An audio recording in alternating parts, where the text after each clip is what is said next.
Ju përshëndes, sot flasim për risk management, që nga vështirësitë më dha që traderat e rinj kanë, dhe pse 95% e tyre dështojnë në këtë rrugtim. Prandaj, do ju sugjeroja ta shihni këtë video me qetësi dhe të mbani shënim çdo gjë çfarë do ju them në këtë video. Për gjithë ju që nuk na keni ndjekur që nga fillimet tona, sfida 100 deri në $50,000 e kemi plotësuar 2 herë dhe e kemi dështuar 1 herë, si dhe normalisht kemi bërë sfida me balanca të ndryshme që gjithashtu kemi dështuar dhe kemi plotësuar me sukses. Mësimi i parë që dua të nxjerr nga gjithë këto eksperienca është që kur ti nis një sfidë, nuk do të thotë që ajo do të përfundojë me sukses, por rëndësi ka që ti përmbash një strategji të caktuar. Kjo do të bëjë të kuptosh çfarë është disiplina e vërtet që gjithë po flasin. Do thoni ju po lekët që ikin.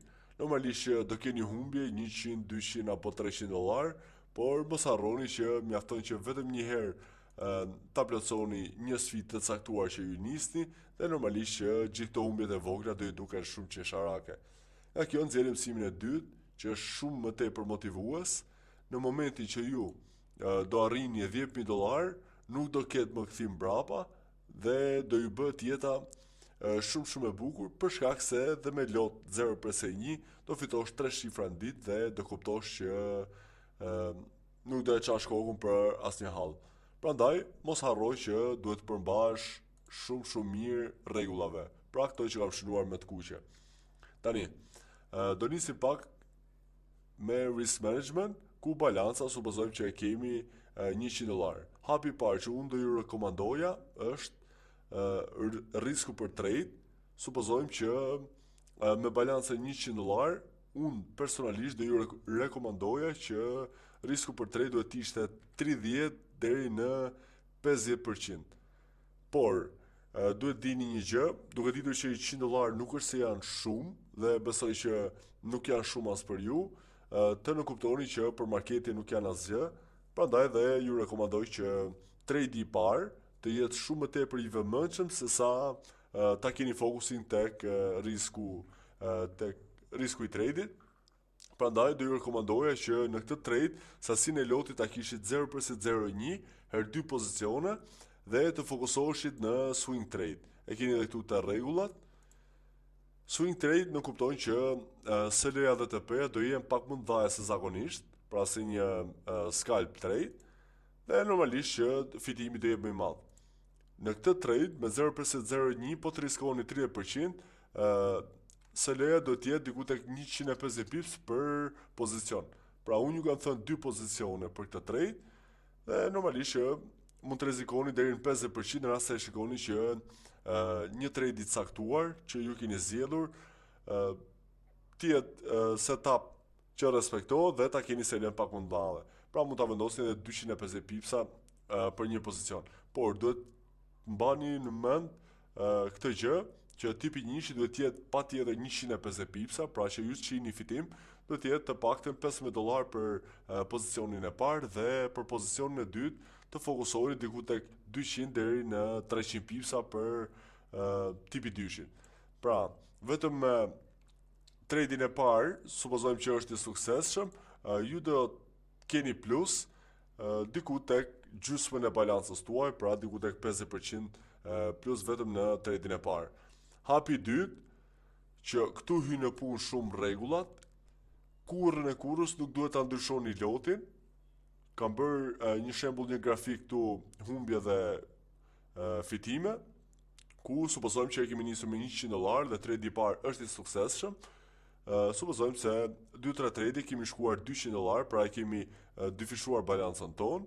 Normalisht që do kemi humbjet dhe fitimet janë pjesë e kësaj loje, prandaj dhe ju do të fokusoheni më tepër tek rregullat se sa tek balanca.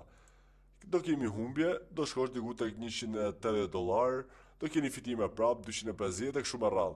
Pra, mjafton të keni një progres në gjithë këtë gjë.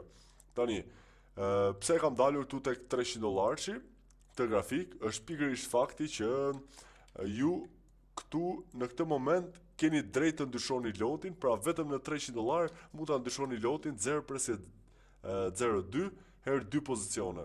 Është e vetmja balancë që toleron këtë sasi loti me këto pozicione. Pra, 0.02 dhe do vazhdoni situatën Pra do vazhdoni të fokusoni në swing trade me balancat me riskun që i thash më përpara, që do jetë 30% deri në 50% balancës.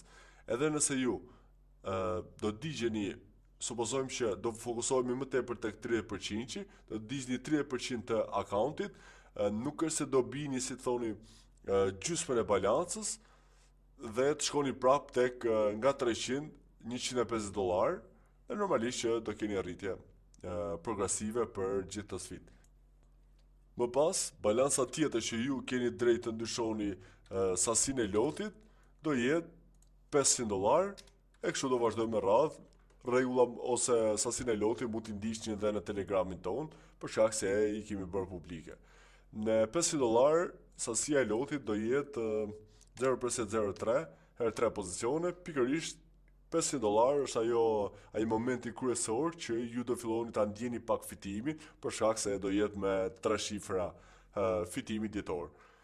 Çdo gjë që thash, besoj t'ju ketë hyrë në punë, si dhe normalisht që këto rregulla nuk i kam bërë kot më të kuqe këtu, për shkak se janë gjëra më kryesore që ju do të merrni parasysh dhe duhet fokusoni.